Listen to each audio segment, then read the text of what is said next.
슬라이드 쇼. 중간중간 질문할까요? 아니면 아, 이거 제가 말씀드릴게요.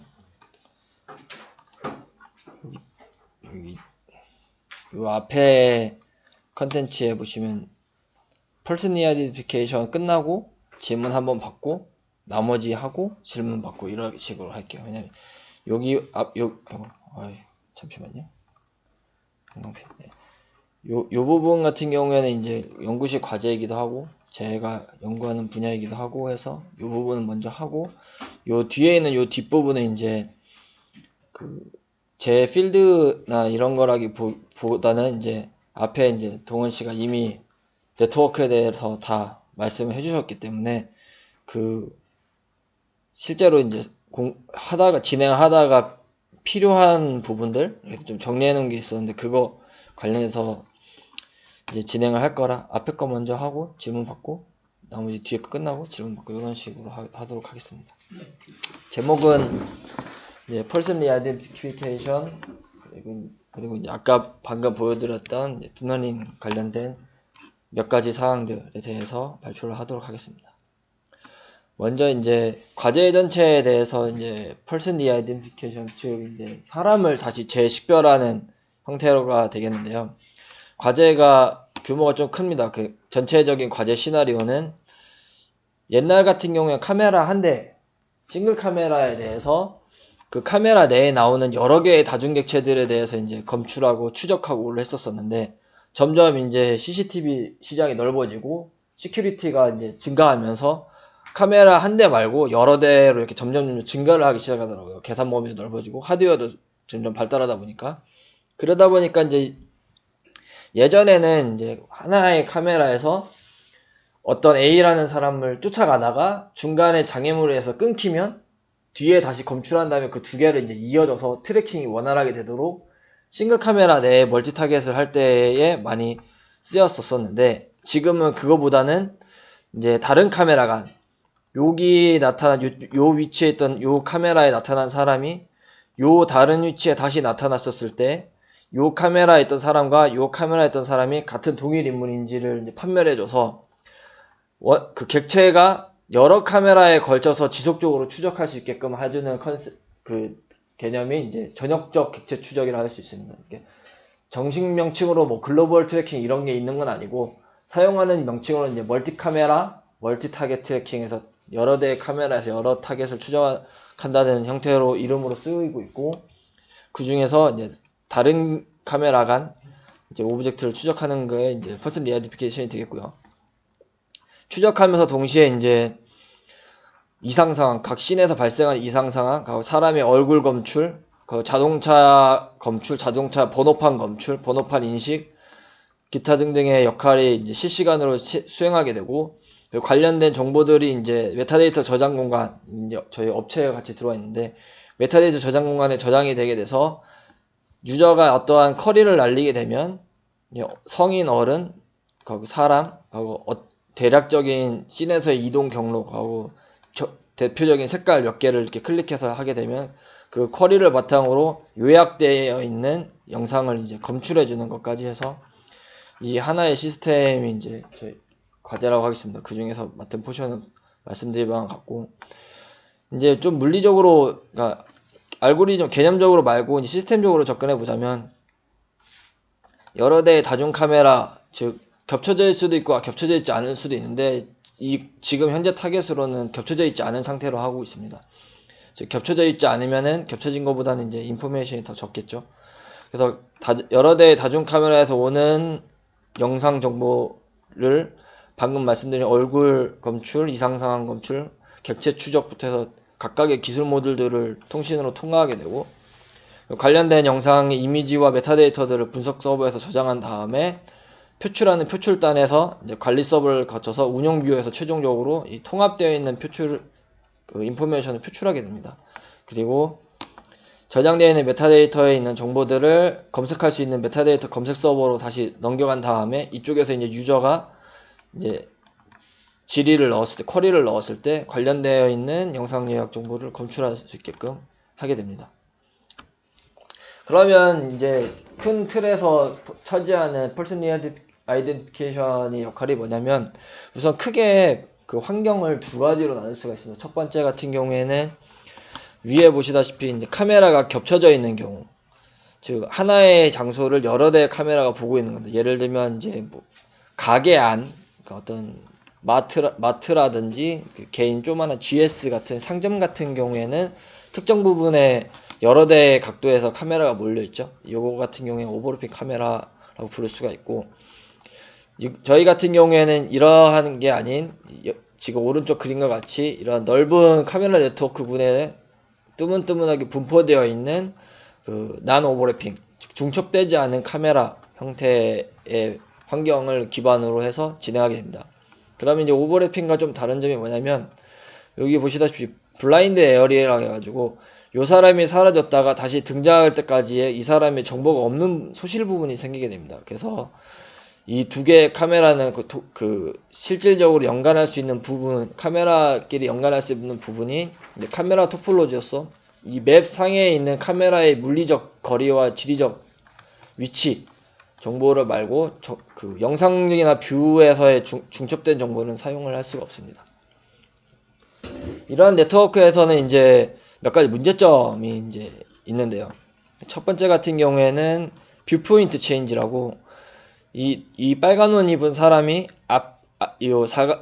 대각선 걸음 앞모습이죠. 살짝 앞모습과 옆모습 이렇게 같은 객체인데도 객체의 방향이 확 바뀌어서 보는 방향 포즈가 바뀌는 부분이 있고, 그리고 아무래도 이제 CCTV 같이 이제 건물에 매달려 있는 형태의 환경의 카메라다 보니까 같은 레졸루션 뭐 640, 480으로 찍었다고 하더라도 씬 내에서 차지하는 객체의 사이즈가 확연히 다릅니다. 이렇게 멀리 있는 사람과 가까이에 있는 사람, 이거 같은 경우는 취득할 수 있는 인포메이션이 많겠죠.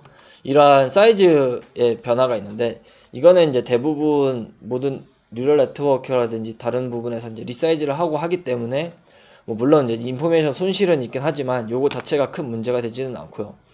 그리고 이제 오브젝트 사이즈가 바뀐과 동시에 이제 오브젝트가 그러니까 이거는 이제 비슷한 개념인데 크기도 다르고 크기도 작아서 정보도 없고 이런 개념입니다. 그리고 어느 비전이든 그 영상 관련된 부분에서 항상 고질적으로 나타나는 일루미네이션 체인지가 있겠습니다. 그래서 예를 들면 카메라가 실내에 있고 실외가 있는데 그 씬이 물론 밤이면 당연히 안 되는 거고, 낮의 경우에도 빛을 받으면 밝게 되는 부분이 있고, 실내 같은 경우에는 약간 어둡게 되는 부분이 있어서 그 부분에 대한 변화가 있고요.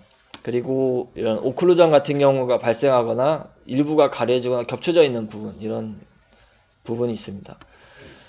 크게 이 부분에서 사용하고 있는 이제 퍼블릭한 데이터셋 같은 경우에는 이미지 베이스가 있고 비디오 베이스가 있습니다. 이미지 베이스랑 비디오 베이스는, 비디오 베이스 같은 경우에 취득할 수 있는 정보가 더 많아요. 왜냐면 데이터셋 자체도 이제 비디오에서 쭈루룩 시퀀셜하게 따왔기 때문에.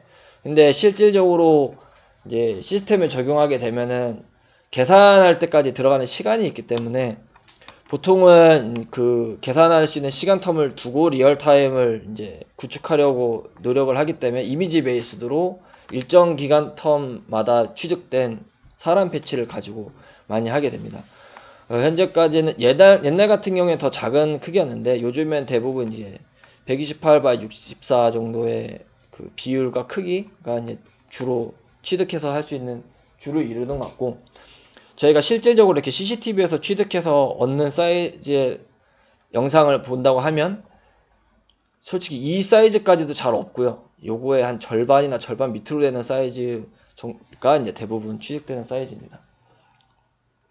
그리고 이 데이터셋 같은 경우에는 그 예전 같은 경우에는 이렇게 사람이 예쁘게 잘 나와 있는 부분에 대해서 학습하고 테스트하고 했었었는데, 뭐 대부분의 데이터셋이 그렇겠지만 어느 정도 이상으로 성능이 세츄레이션이 되다 보니까 그 다음부터 이제 취득하는 게 자연스럽게 하기 위해서 사람이 핸드메이드로 해서 이렇게 사람 패치를 따는 게 아니고 오픈 소스 되어 있는 유명한 디텍터들을 돌려서 실제로 검출기를 돌렸을 때 취득하는 걸 기반으로 트레이닝 셋과 테스트 셋을 하게 됩니다. 이게 다 이제 이 데이터셋 자체가 이제 이렇게 공간이 많이 비는 사람도 있고 이렇게 꽉 차는 사람도 있고, 다른 사람도 같이 나와 있는 사람도 있고, 이런 형태로 이제 좀 리얼한 환경에서의 학습 데이터와 테스트 셋을 실제로 제공해주고 있는 추세고요. 그 실제 환경에 적용도 바로 할 수 있게끔. 그럼 이러한 데이터 셋을 가지고 지금 Person Identification, 중첩되지 않은 카메라 내에서 객체를 다시 재인식하는 부분에 있어서 크게 두 가지 플로우가 있습니다. 하나는 아이덴티피케이션 모델이고, 하나는 이제 베리피케이션 모델입니다. 예전 같은 경우에는 요 밑에 있는 베리피케이션에 이제 주를 이뤘어요. 요즘에는 이제 아이덴티피케이션의 모델이 이제 주를 이루는데, 그 이유가 일단 이 두 개의 용어의 차이는, 아이덴티피케이션 같은 경우에는 1대 n입니다. 즉 지금 들어온 입력이 철수냐 0이냐 뭐 동현이냐 이런 어떠한 사람에 대한 그 특징적, 그러니까 실질적 아이디를 하게 되는 게 이제 아이덴티피케이션이라 부를 수 있고, 베리피케이션은 1대1로서 지금 온 게 철수냐 아니냐, 여기 보시면 same difference 같이 이 사람이 그 사람이 맞냐 아니냐를 하는 형태로 되어 있습니다. 예전에 데이터셋 같은 경우 데이터셋의 양이 적다 보니까 그 깊게 네트워크를 만들지를 못했어요. 그래서 네트워크를 깊게 못 만들다 보니까 주로 이루는 부분이 이렇게 베리피케이션 모델을 이제 주로 이뤘습니다. 그래서 여기다가 파지티브 똑같은 철수를 넣고 걔는 철수다 해서 학습시키고, 철수 0이 넣고 얘네는 다르다 해서 학습시키고, 이거를 이제 반복해서 두 개 피처를 뽑는 부분과 뽑아낸 피처들 사이의 관계, 그러니까 0에서 뽑힌 피처랑 철수에서 뽑힌 피처랑 두 개의 피처가 클래스는 디퍼런트한데 그게 어떤 관계를 갖는지를 학습하기 위한 이렇게 시밀러리티 메이저라고 되어 있는데, 실질적으로 이제 관계를 학습하는 부분이 매트릭스가 들어가서 주로 이렇고, 요즘 같은 경우에는 이제 요 아이덴티피케이션 모델을 많이 사용하게 됩니다. 이게 뭐냐면, 이렇게 하다 보니까 성능이 어느 한계치 이상으로 데이터셋 때문에 안 올랐었는데 기하급수적으로 데이터셋이 많이 나오게 됩니다. 요 뒤에서 설명드릴 건데, 데이터셋이 많이 나오다 보니까 더 깊은 모델을 사용할 수 있게 된 거예요. 레즈넷이라든지 뭐 용량 하드웨어도 좋아지니까 VGG도 그렇고 점점 더 깊은 네트워크를 사용하다 보니까 이 연구자들이 하는 방법이, 이렇게 하지 말고 그냥 한 명 이미지 놓고 걔가 소피아인지 뭐 안나인지 이거를 그 오브젝트 클래스로 학습을 시키게 됩니다. 그렇게 이거를 이렇게 깊은 이게 딥한 레이어로 이렇게 해서 학습을 하게 되면은 이 피처를 뽑는 인베딩하는 이 피처 익스트랙션 부분이 뭘 하게 되냐면, 요 비슷하게 생긴 각각의 사람들에 대해서 스페시픽한 그 특징을 추출할 수 있게끔 바꿔줘요. 즉 하나의 이미지를 넣었을 때에 걔가 누군지를 하게 되는 걸 학습시킴으로써 이 이미지에 대한 사람 특징을 되게 세부적으로 뽑을 수 있게끔 하게 됩니다. 대신에 이 네트워크가 깊어야지 이게 잘 분류가 되겠죠. 네트워크가 깊어지고 데이터셋이 많으니까 이런 형태로 학습을 시킨 뒤에 테스트할 때는 요 맨 마지막 단에 있는 피처 디스크립터죠. 요거를 뽑아가지고 갖고 와서 한 명은 요거 해서 뽑고 다른 한 명도 요거 해서 뽑고 해서 두 가지에 대해서 추출된 디스크립터를 코사인 시밀러리티라든지 유클리안 디스턴스를 이용해 가지고 그냥 벡터로 매칭해서 비교해서 얘가 같은지 다른지를 하는 형태로 많이 바뀌었습니다. 그래서 베리피케이션 같은 경우에는 말씀드린 대로 이제 트레디셔널 어프로치여서, 예전 같은 경우에는 이제 처음에서 할 때는 필터 딥러닝이 있기 전에는 필터 뱅크처럼 대각선 45도 뭐 직선 뭐 크로스 뭐 여러 가지의 많은 필터를 대량으로 이제 두드러 박아 가지고 다양한 타입의 피처를 추출한 뒤에 이 추출된 피처를 가지고 요거를 이제 수행했습니다. 그러다가 딥러닝 어프로치가 이제 생기게 되니까 이렇게 필터를 여러 가지 핸드메이드로 할 필요가 없는 거예요. 왜냐면 학습에 의해서 자동으로 이제 최적의 필터를 찾아주니까. 그러다 보니 이제 딥러닝 베이스로 해서 요 베리피케이션 스트럭처에다가 딥러닝 어프로치를 이렇게 적용을 하게 되고, 그렇게 해서 나온 대부분이 이제 이런 두 가지의 이미지 패치가 왔었을 때 컨볼루션 레이어에서 이제 같은 웨이트를 해서 피처를 뽑는 거 아니죠. 피처를 뽑고 뽑아낸 피처를 가지고 이런 각각에 대해서 여러 가지 관계들을 학습한 뒤 그걸 다시 이제 융합해서 최종적으로 이 두 개의 피처가 같은지 다른지를 학습해서 테스트할 때도 이제 A 카메라에서 온 사람, B 카메라에서 온 사람을 넣어서 이 두 사람이 동일 인물인지를 판별하게 됩니다. 마찬가지로 이러한 복잡한 매트릭스가 없더라도 기본적인 매트릭스라도 한 4개 정도 레이어가 되죠. 여기 이런 레이어에서 추출된 피처를 가지고 이런 식으로 학습하는 형태로 되었습니다.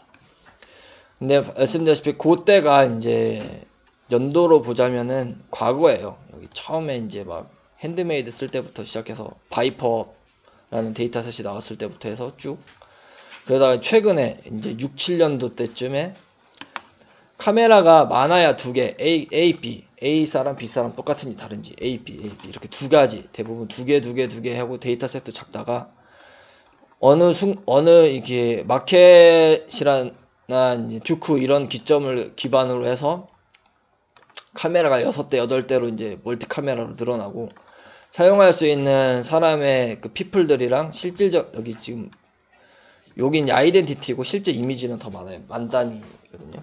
더 많은 이미지가 나오게 되고, 그리고 이제 어노테이션 되어 있는 라벨도 손으로 얘랑 같으면은 1, 0, 뭐 0, 1 이렇게 주고, 패치도 이렇게 예쁘게 이렇게 사람만 딱 핸드메이드로 따다가 최근에 와서는 이제 리얼 환경 CCTV 같은 데다 적용하다 보니까 이제 DPM이라든지 이러한 실제 오픈되어 있는 소스 코드를 사용을 해서 다리도 잘리고 뭐 기둥도 들어가고 박스도 들어가고 이런 형태로 이제 이게 학습 데이터입니다. 학습 데이터 테스트셋을 다 이렇게 만들게 됐습니다.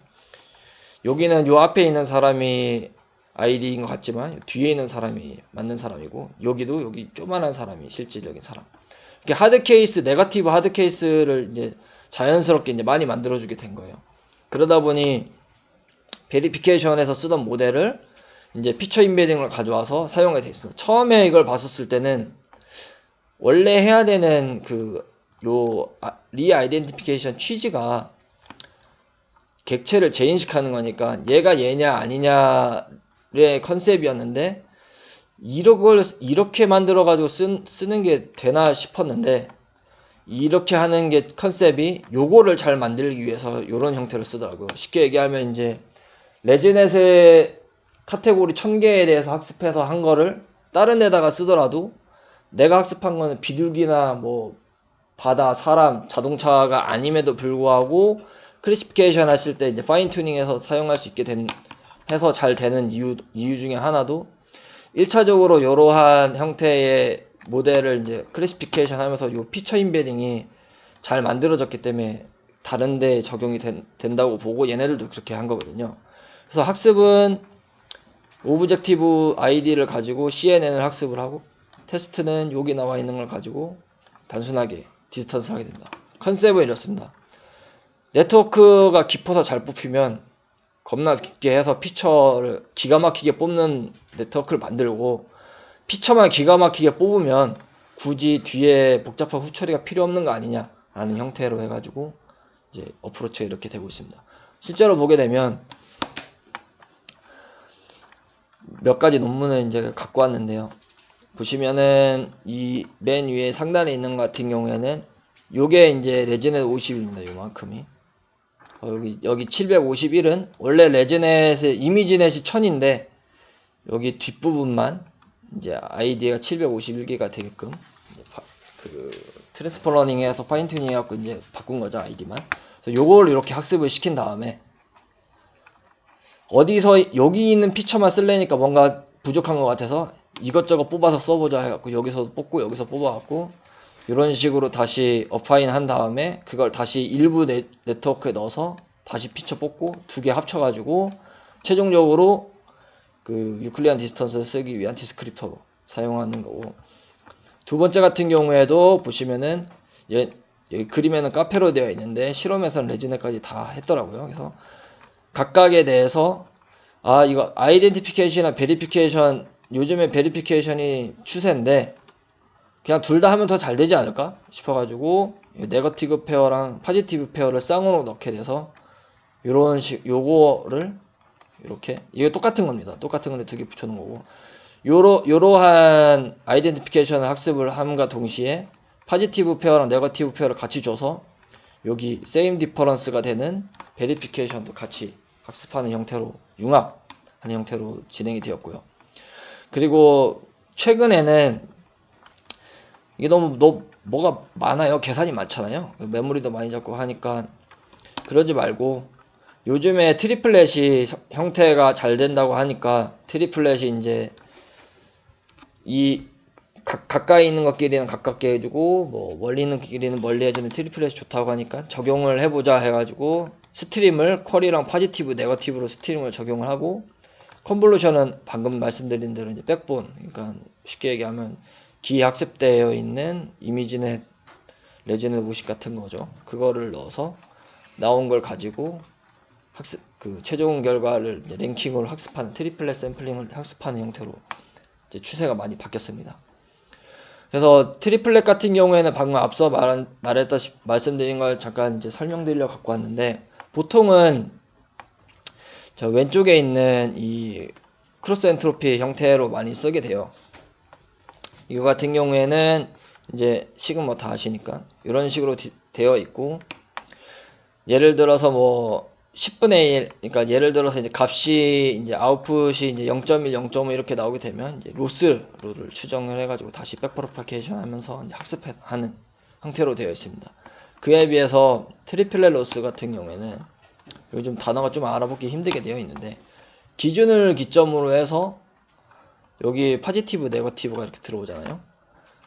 그러면은 이렇게 들어왔던 거를 트리플렛 로스를 이제 러닝을 하게 되면은 나랑 가까운 거, 똑같은 철수끼리는 좀 가깝게 하고 철수 영역끼리는 좀 멀게 하는 형태로 이제 로스를 생성해서 이제 학습을 하게끔 하게 됩니다. 보시면 요게 이제 요 A가 앵커가 됐고 포지티브, 네거티브. 그래서 디스턴스죠. 그냥 L2 디스턴스 같은 그 디스턴스를 구해서 여기 알파 값은 이제 바이어스입니다. 구해서 이제 이 로스의 서메이션을 해가지고 포지티브가 가깝고 네거티브가 멀게끔 하게 되고요.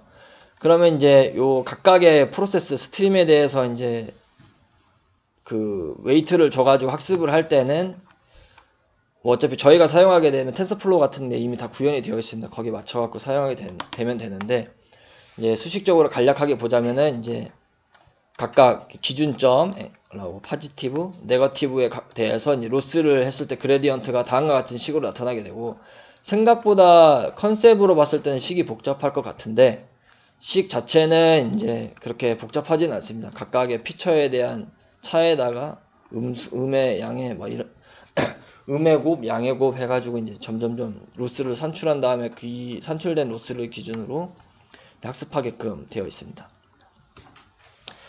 그래서 지금 이 대략적인 실험 결과 같은 걸 보게 되면은 요게 이제 아까 말씀드렸던 클래시피케이션 쪽이고, 요게 이제 그 이전에 사용되었던 베리피케이션 모델입니다. 여기 보면 사람이 있는데 이 액티베이션 맵이 사람을 이제 잡아낼 때 이 논문 저자 같은 경우에는 자기네 이 논문이 요겁니다. 요거 두 개 같이 쓴 거. 두 개 같이 쓴 경우는 이제 요 각각 하나하나씩 썼을 때보다 더 잘 잡는다 라고 되어 있고, 그때 사용된 피처는 14x14, 그러니까 레저넷에 있던 것 중에서 14x14의 디멘전 1024짜리를 이제 비주얼라이제이션 한 겁니다. 그래서 보시게 되면은 실제로 이렇게 다리 잘리고 이런 형태에 있었을 때에 비슷하게 생긴, 여기 남자인 것 같은데 여기 여자인 것 같죠? 이렇게 비슷하게 생겨서 좀 하드한 케이스 오검출이 날 수도 있고, 이 랭크 개념을 했었을 때 비교적 잘 되는 것을 이제 볼 수 있습니다. 요거 같이 이제 극히 잘못되어 있는 샘플들 추출될 때부터, 요거 같은 경우에는 아직 요거를 타겟으로 해서 이제 하는 페이퍼는 없고요. 일단 요거 같은 경우에는 이 전체를 하면서 들어가 있는 되게 크리티컬하지만 요거만 해결하기에 좀 애매한 그런 부분이어가지고 아직 요거를 타겟으로 하는 부분은 없는데, 일단은 지금 에러가 많이 발생하게 되면은 요거보다는 주로 이제 이렇게 진짜 비슷하게 생겼는데 다른 사람인 경우가 이제 많이 일어나고 있습니다. 네, 여기까지 질문 받고 그 다음 이어서 할게요. 저 12페이지에 네트워크가 깊으면은 막 좋은 장점들이 있다고 말씀해 주셨었는데 제가 알고 있는 바로는 네트워크가 깊으면은 어떤 단점들이 있어서 그쵸. 어떤 하위 레이어에서 상위 레이어로 뭐 점프를 시킨다던가 해서 그런 단점들을 극복하는 걸로 알고 있는데 어떤 단점들이 있는지 제가 잘 몰랐어요. 아, 보통 깊은 거는 지금 방금 말씀하신 그 방법이 이제 레지듀얼 네트워크거든요. 그러니까 그냥 쭈루루룩 저번에 먼저 발표하셨던 분이 발표하셨던 것 같은데 그냥 쭈루룩 붙였더니 학습에서 웨이트를 업데이트하고서 계속 계산을 하다 보니까 이 값이 되게 작잖아요. 0.00 몇을 계속 곱해주다 보니까 네트워크가 깊으니까 어느 순간부터는 학습이 안 되는 거예요. 그냥 무조건 길게만 붙였더니 게다가 이게 빵꾸 나는 부분을 보완을 해줘야 되니까 이전에 있던 어느 텀 뒤에 있던 거를 계산한 뒤에 다시 앞으로 와서 이건 이제 더해주고 에딩 해주는 거죠. 이런 식으로 해서 이제 값의 로스를 이제 보완해 주는 건데 그 깊은 거 네트워크의 단점은 명확하게 딱 하나 있습니다. 그러니까 데이터 없으면 못 써요. 그러니까 데이터가 많이 있어야 성능이 좋아요. 그래서 지금까지 못 썼던 게 노가다로 데이터를 많이 뽑을 수가 없어서 주어져 있는 데이터셋으로만 하자니 좋은 건 알겠는데 쓰지를 못하는 거예요. 왜냐면 학습을 시켰는데 성능이 더 구려요. 깊기만 하지 내가 갖고 있는 건 요만큼 갖고 있으니까 그러다가 이제 해가 거듭돼서 이제 계속 연구가 되면서 새로운 데이터셋이 나오면서 어느 정도 이상으로 많아지니까 사람들이 그걸 해봤더니 요 정도 양이면 요거까지는 어찌 되는 것 같은데 싶어서 그 다음부터 이제 이러한 사장됐던 컨셉이 다시 나오기 시작하고 있는 거예요. 데이터가 없으면 못 씁니다. 네, 뭐 다 똑같겠지만. 질문은요. 네. 아이덴티피케이션 네트워크 그 방법 중에서 네. 디스턴트를 뽑는 것까지 이해했는데 그 다음에 뭐 어떤 인계값을 통해서 뭐 잼이다 디퍼런트 맞아요. 그게 이제 제가 좋은 질문이에요. 늘려다가 못 넣었는데 이 사람이 여기 이렇게 두 개를 이거 클리어 못 하네요. 이 사람이 여기 두 개를 붙여서 어필한 장점 중에 하나가 이 same different가 없이 그냥 요런 형태의 디스크립터를 해서 디스턴스를 유클리아 디스턴스 이런 걸 구해버리면은 이게 probability로 나오는 게 아니라 스코어로 나오게 돼요. 그러다 보니까 방금 말씀하신 대로 그럼 어디까지 갖게 해야 되냐라고 했는데 여기서는 같다 아니다 보다는 방금 이런 식으로 본 것처럼 제일 똑같은 애부터 아닌 순서대로 리스팅을 한 뒤에 제일 똑같은 애를 뽑아서 이제 랭크를 매기는 거죠. 그런 형태로 되어 있어요. 그러니까 쉽게 얘기하면 굳이 확률로 안 나오고 스코어로 나온다고 하더라도 지금 갤러리 셀, 그러니까 비교해야 될 대상들이랑 다 같이 비교해서 점수를 쫙 솔팅한 뒤에 제일 비슷한 애를 선택을 할 거기 때문에 이러한 관점에 봤을 때는 이제 프로바빌리티가 없어도 상관이 없는데 이제 또 그것도 아닌 게 실제로 이걸 사용하게 되면은 과제나 이런 데 사용하게 되면 여기 갖고 있는 셋에서 아무도 없을 수도 있잖아요.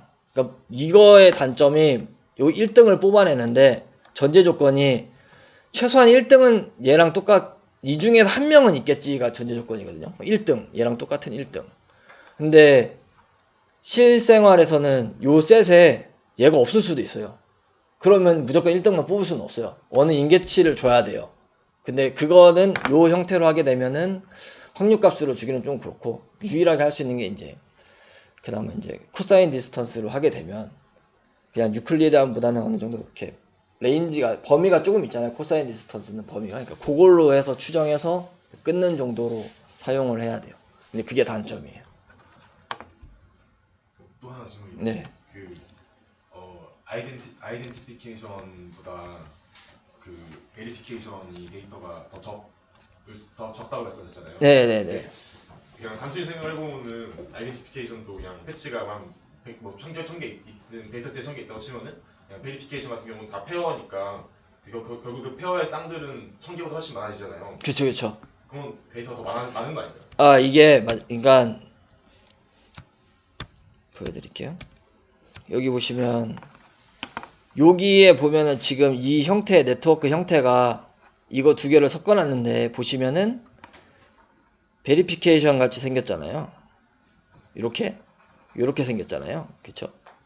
보시면 이렇게 하나, 이렇게 하나. 그리고 여기 이게 네거티브 페어, 포지티브 페어니까 얘는 다른 사람, 같은 사람 이렇게 되겠죠? 그러면 이렇게 네트워크를 타고 와서 여기서 이제 스퀘어 레이어로 붙은 다음에 이렇게 세임 디퍼런스 하는 요 패턴은 이제 베리피케이션이랑 똑같이 되어 있어요. 그러니까 말씀하신 대로 여기에다가 겁나 깊은 걸 넣어도 돼요. 근데 이렇게 되면 엄청 크고 무거워져 가지고 배치 사이즈가 16 이하 막 이렇게 하게 돼요. 그래서 간간의 논문에는 되게 깊은 걸 여기다 넣고 여기 뒤에도 되게 복잡하게 했는데 그러다 보니까 그 논문에서 얘기하는 게 메모리를 너무 영어로 뭐라 그러더라. 아무튼 메모리가 너무 많이 돼가지고 비효율적으로 잡아가지고 한번 배치를 한번 돌리고서 이제 옵티마이제이션에서 업데이트를 해야 되는데 배치를 10개 미만으로 돌려버리니까 이게 업데이트를 하는데 요만큼밖에 사용을 안 하는 거예요. 인포메이션을. 그래서 그 논문 저자가 계산은 배치는 조금 하는데 이만큼 미리 모아놨다가 로스를 다 합쳐가지고 한번 업데이트. 그러니까 웨이트 업데이트 하는 거죠. 100% 캐시는. 그래서 배치 뭐 10이면 10씩 막 이만큼 모아놨다가 또 합해갖고 업데이트 막 이렇게 하는 거는 있어요. 그러니까 이게 단점이 크고 무거워가지고 학습할 때 배치 사이즈가 되게 작더라고요. 그래서 이제 말씀하신 대로 그렇게 하다 보니까 그거에 나오는 그 배치 사이즈 단점을 이제 모아서 업데이트하는 형태로 해서 하는 경우도 있기는 해요. 가장 최근 페이퍼였던 것 같아요. 얘였던 것 같아요. 얘 비슷하게 생겼는데 그렇습니다. 이제 말씀하신 대로 그냥 이거에다가 여기다가 제일 깊은 거 넣어도 돼요.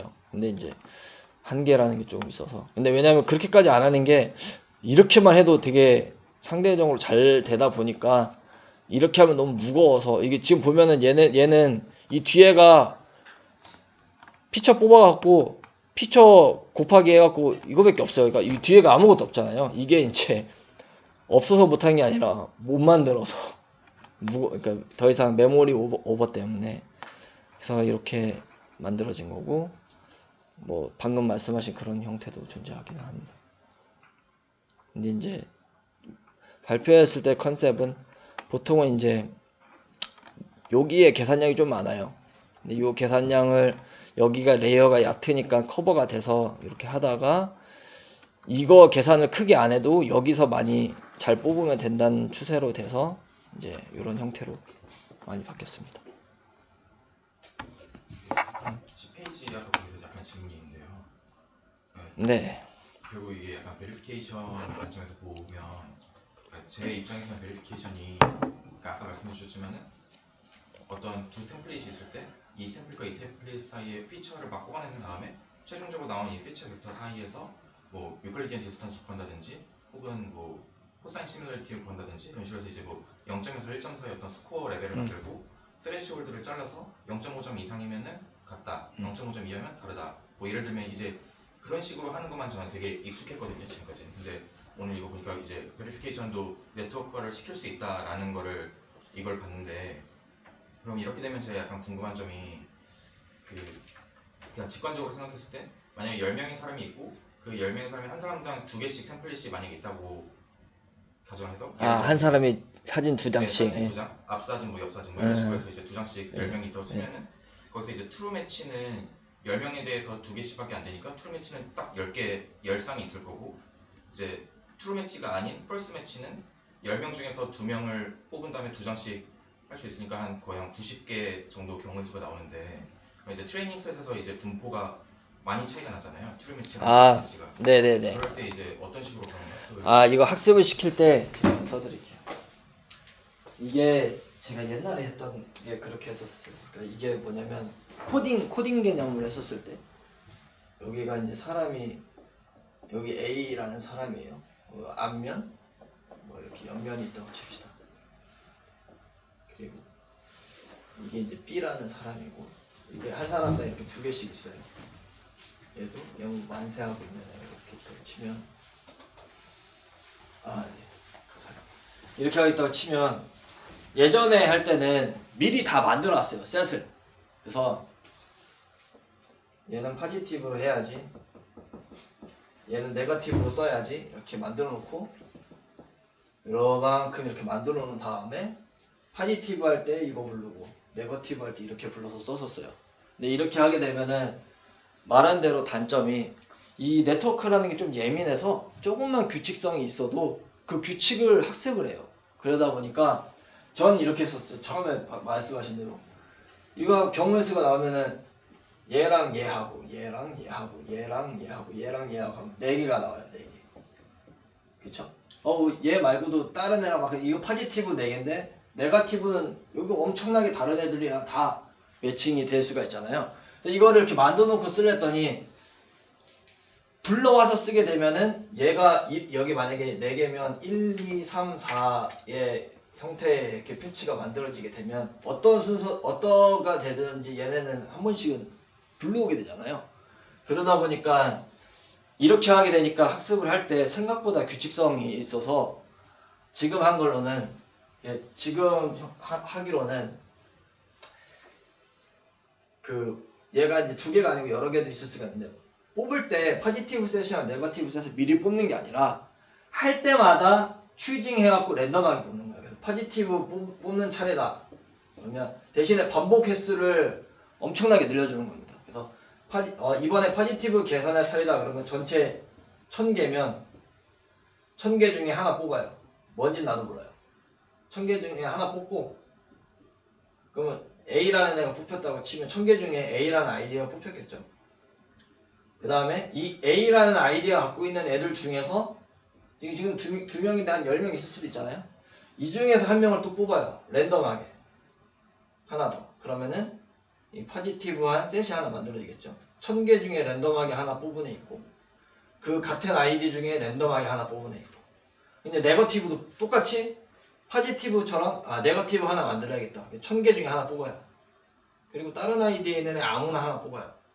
이거를 계속 반복을 많이 하게 되면 미리 셋을 만들어서 불러서 하는 것보다는 랜덤리티가 높아갖고 이게 더 잘 돼요.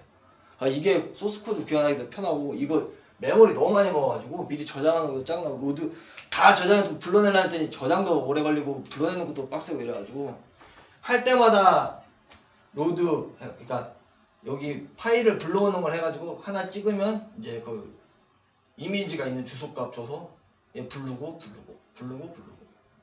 이렇게 하나씩 이렇게 이게 더 빠르고 더 랜덤리티가 높더라고요. 그래서 실제 사용할 때는 그러니까 미리 포지티브 셋이랑 네거티브 셋을 안 하고 이렇게 하게 됩니다. 근데 이제 며칠 전에 논문에서 봤을 때 되게 특이한 걸 봤었는데 여기 말씀 나온 김에 알려드릴게요. 여기 중간에 여기 있는 이 노란 그림 있는 저자가 얘기했던 건데 이 포지티브 페어랑 네거티브 페어를 이런 식으로 해서 부르는데 부를 때 부르는 거는 이제 우리가 배치를 할 거잖아요. 이렇게 배치를 해서 부르면은 배치가 이렇게 있으면은 뭐 이렇게 이런 식으로 뽑아내는 게 이제 포지티브, 네거티브 이렇게 쭉 있다 하면은 뭐 64라 배치가 64다 그러면은 뭐 포지티브 32개, 뭐 네거티브 32개, 뭐 대충 이렇게 비율을 대충 맞췄었어요. 근데 예전 같은 경우에 뭐 네거티브가 뭐 1대4가 더 좋으니 뭐 이런 간간히 지나가는 말이 조금 있었는데 이 논문에서 저자가 얘기하기로는 처음에 1대1 비율로 시작을 하다가 이 배치 안에 구성하는 포지티브랑 네거티브 사이즈를 1대1로 구성을 하다가 네거티브가 아무리 봐도 숫자가 너무 많거든요. 그래서 배치 안에 있는 거를 1.01인가 05인가 이런 배율로 계속 반복할 때마다 포지티브를 늘려주게 됩니다. 그래서 포지티브 대 네거티브가 4대1이 되게끔 이렇게 그래서 반반이 최고 아닌가? 라고 생각했는데 반반으로 줬던 것보다 이렇게 오히려 잔뜩 있는 네거티브 말고 포지티브를 늘려주니까 4대1까지 늘려주니까 더 잘 됐다고 얘기하는 걸로 봐서는 그냥 추측하기로는 이렇게 비슷한 노란 옷을 입었는데 뚱뚱한 남자애랑 여자애는 눈으로 봤을 때 되게 비슷하잖아요. 그러니까 시밀러가 되게 높은 하드 데이터셋 케이스인데 그거를 이제 해결하기 위해서 파지티브, 그러니까 비슷한 놈의 비율을 더 높여서 파지티브를 4대1로 한 게 아닌가, 뭐 이렇게. 이건 제 생각이에요. 얘 말로는 이렇게 하니까 더 잘 된다 하더라고요. 그래서 배율을 이제 이게 이제 반복의 끝, 에포크의 끝이면은 뭐 1번, 0번부터 시작해서 여기까지 이렇게 반복을 할 때 조금씩 늘려가지고 최종적으로는 4대1 파지티브가 되게끔 무로 하더라고요. 저 그거에서 아까 크리티컬한 질문이 있는데 지금 예를 들어서 데이터셋이 1000개가 있고 포지티브 그때 하나씩 뽑잖아요. 네네. 그러면은 저게 충분히 학습을 하려면 데이터셋에 웬만큼 다 가져와가지고 어떤 페어를 비교를 해야 될 텐데 그러면은 실제로 사용할 때는 예를 들어서 지금 예를 들면은 인풋이 각각 페어가 1000개씩인데 그러면은 몇 배 정도를 인풋으로 다 들어갈 때까지 학습을 하나요? 아, 그러니까 여기 있는 인풋이 무조건 다 들어가야 된다는 말씀이잖아요. 그렇진 않은데 어쨌든 리즈너블할 정도로 들어가야 되잖아요. 보통 10만 단위로 이 배치를, 그러니까 컨셉이 두 가지가 있더라고요. 요렇게 해서 하게 되면은 이 에포크라는 개념을 안 쓰고요. 이 배치를 몇 번 했냐를 써요. 그러니까 이 배치 계산을 몇 번 했냐. 그래서 이거가 뭐 20만 번, 뭐 이런 식으로 30만 번, 뭐 이런 식으로 들어가고요. 이렇게 해서 뽑게 되면은. 근데 이거 말고 뭐 정석으로 하는 방법이 있어요. 요걸로 하게 되면은 데이터를 다 씁니다. 대신에 파지티브를 이렇게 안 뽑아요. 셔플은 하되 섞기는 하되 한 번씩은 다 뽑아주더라고요. 그러니까 순서가 A, B, C, D 이렇게 1, 2, 3, 4를 안 하고 전체를 이제 셔플은 해서 뽑긴 하되 한 번 하나씩 아이디는 다 하게끔 이런 식으로. 그래서 뭐 100번 뭐 이런 식으로 계산해 보면 100 곱하기 32가 되잖아요. 얘도 이거 배치 사이즈를 뭐 16인으로 하든 뭘로 하든 그거에 따라서 되니까 뭐 횟수 실질적으로 업데이트해서 계산하는 횟수에는 크게 차이가 없는 것 같아요. 네, 이렇게 하는 애들도 있고요. 그리고 이건 이렇게 하는 거죠. 그리고 이제 그래도 한 번씩 다 불러오면서 섞어갖고 계속 섞고 해가지고 하는 경우도 있어요. 근데 뭐가 더 좋을지는 잘 모르겠어요. 근데 그 페이퍼에서 봤었을 때는 이렇게 했었을 때는 데이터가 얘보다는 없었어요.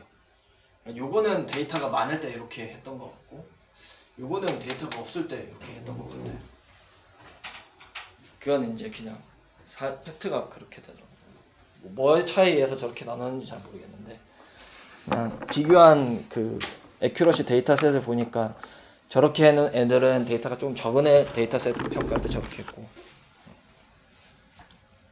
상대적으로 네, 그렇습니다. 질문을 한 번 더 해도 네. 저 인풋을 저희의 크롭된 이미지가 들어가잖아요. 네. 뭐 예를 들어서 CCTV의 전체 이미지가 아니고 저기에 어떤 사람만 추출한 크롭 이미지가 들어가는데 네. 그거 왜 DPM인가를 쓰신다고 했었잖아요. 네. 그랬을 때 나오는 이미지가 그 사람이 레이블링 했을 때는 그 트루 레이블이 확실하지만은 그 어떤 툴을 사용했을 때는 그 레이블이 정확한지가 확실하지가 않잖아요. 네. 네, 그랬을 때 이런 요거요? 이거는 그러니까 지금 그러니까 요게 뭐냐면 얘가 뽑을 때에 뽑은 패치는 이제 DPM을 쓴 건데, 그러니까 그 소스 코드를 쓴 건데, 이게 이제 오픈되어 있는 퍼블릭 데이터잖아요. 그러니까 저희가 가져다 써야 되니까 그쵸. 클래스 할 때 보라색은 1번, 뭐 갈색 2번 이거는 손으로 했죠.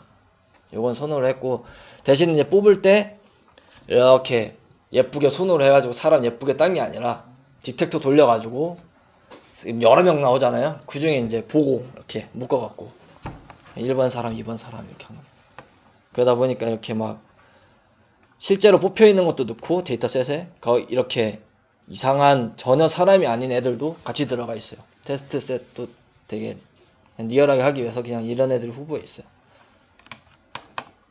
네, 그렇습니다. 그리고 그 크롭된 이미지면은 사이즈가 다 다르지 않나요? 아, 예, 다 달라요. 그러면은 인풋 처리할 때 어떻게? 리사이즈 해가지고. 어차피 그 피처를 뽑는 모델이 VG든 뭐든 이렇게 프리트레이닝 된 걸 가져다 쓰게 되면 걔네 맞춰줘야 되잖아요. 어쩔 수 없이 이제 거기에 맞춰서 리사이즈.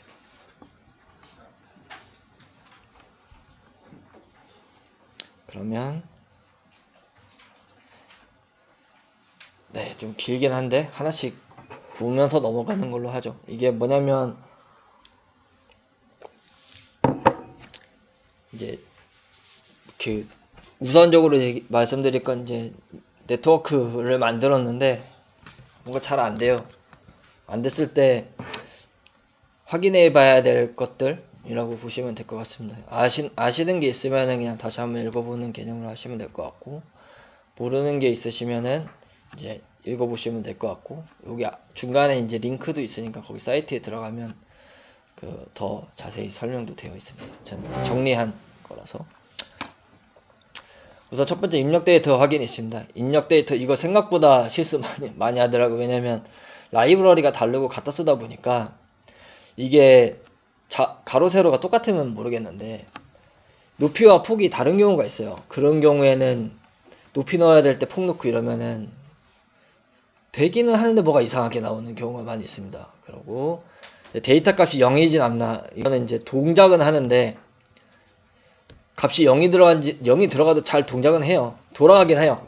근데 안 나오는 거죠. 그럼 이제 입력 데이터를 한번 이렇게 쭉 확인을 해봐야 된다는 것입니다. 배지셋도 이제 초기화나 업데이트를 안 해주고 이제 계속 똑같은 덩어리만 계속 학습하는 경우도 있고, 제일 좋은 경우는 이제 대충 의심되는 데에다가 이제 텍스트를 찍어보거나, 영상 같은 경우에는 이제 플러스로 띄워보면은 대충 그림 나오겠죠. 그렇게 확인하면 될 것 같고, 랜덤 입력 확인입니다. 이제 실제 데이터 말고 어디에서 뭐가 빵꾸 났는지 할 때 내가 값을 알 수 있는 숫자라든지 아니면 임의의 숫자를 넣었을 때 이제 동일한 방식으로 오류가 똑같이 또 나는지를 이제 확인하는 방식이고, 만약에 이제 임의의 다른 데이터를 넣었는데도 에러가 계속 발생을 한다면 어느 네트워크 어디인지 모르겠지만 어느 시점에 값이 다 더미 값으로 바뀌고 있어서 내가 뭘 넣어도 다 더미로 나오는. 그래서 3번은 이제 데이터 불러오는 곳을 이제 체크하는 건데, 이제 데이터는 멀쩡한데 이제 입력을 불러와서 네트워크에 넣어서 전달할 때 그 넣는 과정에서 손상이 돼버리면, 입력에 네트워크에 넣는 부분에서 그렇게 되면 이제 뉴럴넷이 이제 제대로 동작하지 않을 수 있고, 그럴 경우에는 이제 제일 첫 번째 레이어에 잘 들어갔는지 그걸 이제 프린트해서 확인해 보면 될 것 같고요. 하고 입력과 아웃풋이 제대로 연결된 건 뭐냐면 랜덤리티가 있어야 되니까 규칙성이 없기 위해서 이제 셔플링을 하게 돼요. 입력 데이터를 배치 사이즈만큼 셔플링을 하는데 셔플을 입력만 하고 레이블은 그냥 불러온 거예요. 그러다 보니까 안 맞아. 그래서 계속 학습을 하는 로스가 똑같은 거예요. 계속 일정해요. 그러다 보면 그런 경우가 있었어요. 제가 했을 때도 한번 그런 적이 있었었는데, 학습은 돼서 뭐가 숫자는 바뀌는데 로스가 계속 똑같아요. 봤더니 이제 레이블이랑 입력이랑 규칙성이 없으니까 계속 그냥 똑같은, 그러니까 앞에만 셔플하고 레이블은 그냥 있었던 경우가 있었고, 그리고 비슷한 맥락인데 이제 입력이랑 출력이 서로 큰 연관이 없는 거예요. 바꿔 얘기하면 내가 철수라는 애를 구분을 해야 되는데, 그 철수가 학습을 시킬 때 빨간 옷 철수도 있고 노란 옷 철수도 있고 파란 티 철수도 있으면 이 네트워크가 도대체 뭘 보고 철수를 해야 되나, 이런 상황이 생기게 됩니다. 그래서 입출력 사이의 관계가 너무 랜덤리티가 있으면 이러한 객체를 네트워크가 이해시킬 만한 특징을 찾을 수가 없어가지고 랜덤리티가 높을 때는 이제 동작을 잘 안 할 수가 있습니다. 그리고 이제 데이터셋에 이제 노이즈가 많은 경우가 있는데, 이제 이 경우는 이제 비슷한데 다른 사람이 있는 하드 케이스가 되는 데이터 셋이 아니고 전혀 다른 거. 그러니까 사람 데이터셋인데 사람 말고 뭐 발가락이 있다든지 뭐 이런 형태, 그런 좀 이거와는 좀 동떨어져 있는 노이즈가 많을 경우에 그 뉴럴넷이 이제 제대로 이제 학습이 안 될 수가 있겠고, 그리고 이제 중요한 부분인 이제 셔플링, 데이터가 이제 에포크가 반복될 때마다 계속 자주자주 섞어가지고 랜덤리티가 높아야 되는데, 그렇지가 않아서 맨날 똑같은 순서대로 똑같이 계속 들어가다 보니까 학습은 겁나 잘 되는 것처럼 느껴지지만 실제로 보면은 이제 밸리데이션 셋이라든지 이런 게 전혀 애큐러시가 나오지 않는 형태가 될 수도 있고, 그러니까 이제 클래스 불균형, 이게 아까 전에 저 파지티브 네거티브 했던 거랑 그런 거랑 비슷한 건데, 이건 좀 약간 좀 케바케인 것 같기도 해요. 이제 바이너리 같은 경우에도 지금 저 논문도 점점점 파지티브의 비율을 높이라고 한 것도 있는 거 보니까 이제 뭐 좀 필드에 따라 조금씩 다른 것 같긴 한데, 그래도 기본적으로는 이제 데이터가 사과랑 바나나를 구분하는데 사과는 2장 있고 바나나가 500장 있고 이렇게 학습을 하게 되면은 아무리 열심히 셔플을 해도 데이터 불균형 때문에 학습이 잘 안 되는 경우가 있을 수도 있고, 그리고 이제 9번 같은 경우에 이제 미리 기학습되지 않는 이상 내가 갖고 있는 네트워크를 학습할 때에 충분한 데이터가 아닐 수가 있습니다. 그래서 다 이상이 없는데 잘 되지가 않아요. 그러면은 갖고 있는 것보다는 너무 네트워크가 깊은 거죠. 갖고 있는 데이터는 좀밖에 없는데, 요 이슈에서 말하기로는 보통 이제 한 클래스당 1000개 정도 이미지가, 이게 이미지 클래시피케이션 하는 형태의 빌드에서 보통 이 정도 있어야 된다고 말한다고 합니다. 네트워크 깊이에 따라 좀 다를 것 같긴 한데, 그리고 이제 배치에 단일 레이블이 없는지, 배치를 줘서 학습을 한 다음에 웨이트를 업데이트를 시키는데, 이 배치에 들어있는 라벨이 아이디가 1, 2, 3, 4, 5, 6 이렇게 골고루 있어야 되는데 다 1번만 있는 거예요. 그러니까 1번 통째로 배치 넣었다가 그걸 업데이트 하게 되면은 이제 업데이트가 다른 방향으로 갈 수가 있기 때문에 이 배치에 하나의 레이블만 다 쭈루룩 포함되어 있는지를 한번 확인해 보셔야 될 것 같고, 다음은 이제 배치 크기를 이제 줄이는 겁니다. 이거는 여기서 얘기하기로는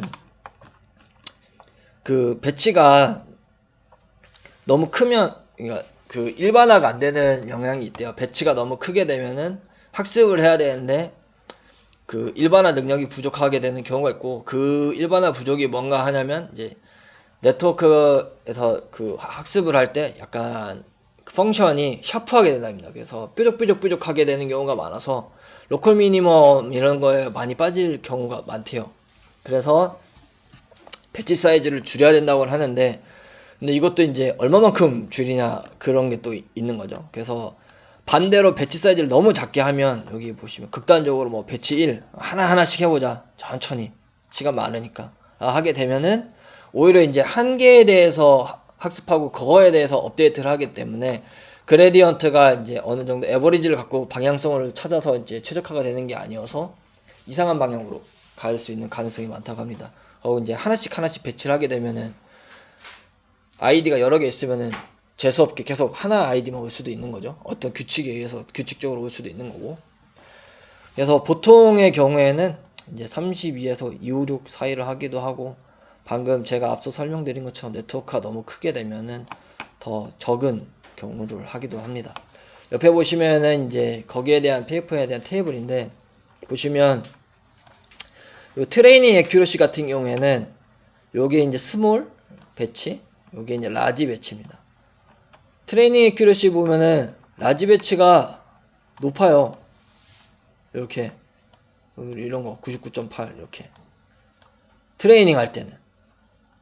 근데 이렇게 99.56. 근데 이제 막상 이거 학습 다 한 다음에 테스트를 하려고 봤더니 여기 트레이닝 할 때는 더 높았는데 테스트 했을 때는 스몰 배치가 더 큽니다. 값 자체가. 이런 식으로 바꿔 얘기하면은 학습을 했을 때는 배치 크기가 어느 정도 커도 트레이닝 에러로 봤을 때는 잘 될 것 같다고 느낄 수 있는데, 막상 하게 되면은 적당한 크기의 이제 패치 사이즈가 더 잘 된다는 거죠. 그래서 이제 물론 배치가 크면은 빨리빨리 돼서 좋은 것도 있긴 한데 어느 정도는 유지를 해줘야 되는 것 같아요. 그리고 뭐 피처 표준화, 왜냐면 이제 벡터 형태의 계산을 계속 하다 보니까 값이 한쪽으로 많이 몇백, 몇만 이런 식의 값을 갖고 있으면은 업데이트를 할 때 이제 속도도 느려지고, 그리고 이제 이상한 방향으로 갈 수도 있으니까 최대한 크기를 좀 맞춰주는 형태의 표준화를 많이 하게 되고, 그리고 이제 데이터 아규멘테이션, 이게 좋죠. 데이터가 없으면 데이터 아규멘테이션을 해야 돼요.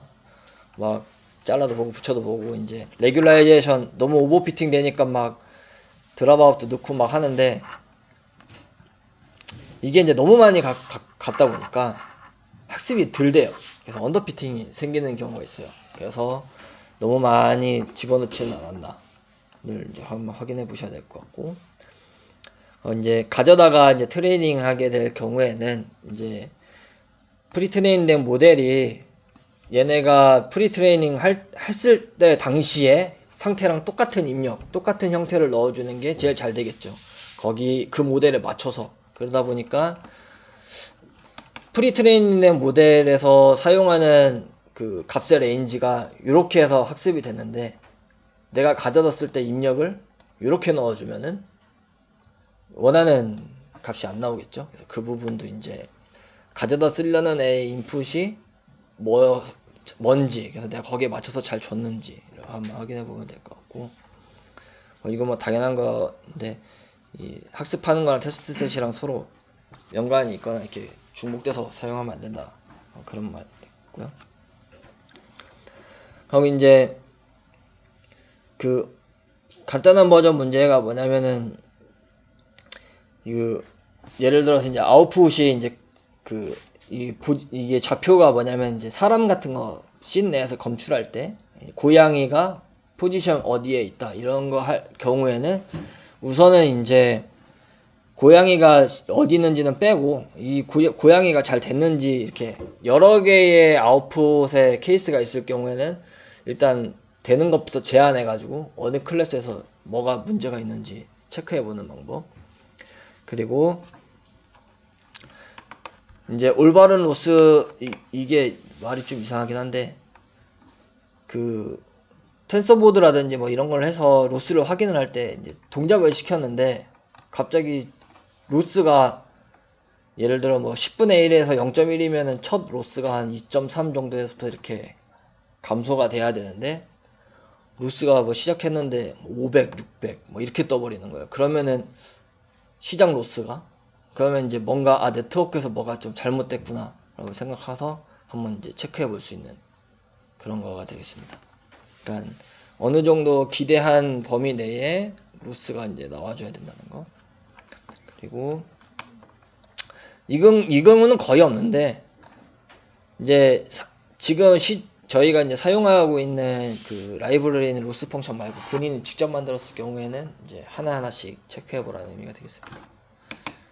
그리고 이제 여기 직접 만드는 게 아니라 제공하는 로스를 사용하게 됐었을 때는 이제 그 사용하고 있는 로스 펑션의 인풋 아웃풋이 타입을 좀 잘 보라는 말이거든요. 예를 들면은 여기 예시를 보면은 파이토치 같은 경우에는 파이토치에서 있는 요 로스는 인풋을 넣을 때 소프트맥스를 한 뒤에 인풋을 요 로스 펑션에 넣어줘야 돼요. 그리고 파이터치 기준으로 크로스 엔트로피 로스라고 생긴 요 함수는 소프트맥스 하지 말고 나온 로짓을 바로 그대로 자체 내적으로 있으니까 바로 그렇게 넣어야 되는. 그래서 실제 펑션이 들어가는 입력이 뭘 한 뒤에 넣어야 되는지 뭘 하지 않고 넣어야 되는지가 이제 조금씩 달라요, 함수마다. 저 같은 경우에는 옛날에 뭐 쓸 때 당연히 그래야 되는 줄 알고 소프트맥스 다 해서 넣었더니 잘 안 돼서 찾아보니까 펑션 자체 내에 맨 상위 단에 소프트맥스를 하는 코드가 들어있더라고요. 그러니까 제 같은 경우에 소프트맥스를 2번 하는 거죠. 그래서 잘 안 됐던 경우가 있었습니다. 그리고 20번은 이제